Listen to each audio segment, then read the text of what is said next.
Untuk mendorong pengembangan industri dalam negeri, Kementerian Perindustrian berkomitmen untuk mengurangi impor produk makanan dan minuman sebesar 35% pada tahun 2020 mendatang.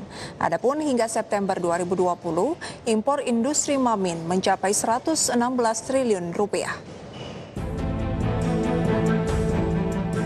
Kementerian Perindustrian terus menggenjot pengurangan impor produk makanan dan minuman sebesar 35% pada tahun 2022 mendatang. Upaya ini dilakukan untuk mendorong pengembangan industri dalam negeri. Dirjen Industri Agro Kementerian Perindustrian Abdul Rohim menyebutkan impor industri makanan dan minuman cukup besar. Pada periode Januari hingga September 2020 mencapai 8,22 miliar dolar Amerika atau sekitar 116 triliun rupiah.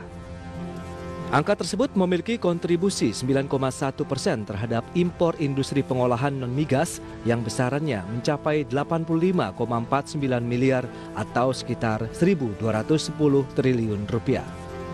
Untuk itu, Kementerian Perindustrian mengelompokkan sejumlah produk impor yang bisa dikurangi, mulai dari pengolahan susu, buah olahan, pangan berbasis tebu hingga komoditi jagung, dengan total potensi mengurangi impor sebesar 3,6 triliun rupiah.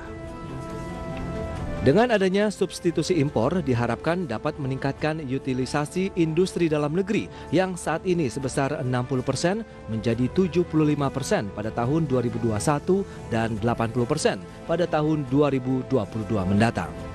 Kementerian Perindustrian akan mengendalikan impor produk dan bahan baku makanan dan minuman dengan target 35% pada tahun 2022. Perlu saya sampaikan bahwa substitusi impor bukan anti impor.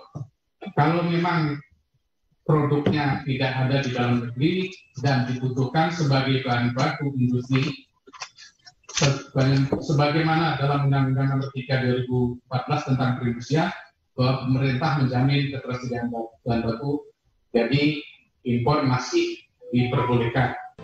Di samping itu, dengan adanya substitusi impor, Kemenperin optimis akan mampu menarik investasi 16 proyek dengan nilai mencapai 22,6 triliun rupiah hingga tahun 2023 mendatang.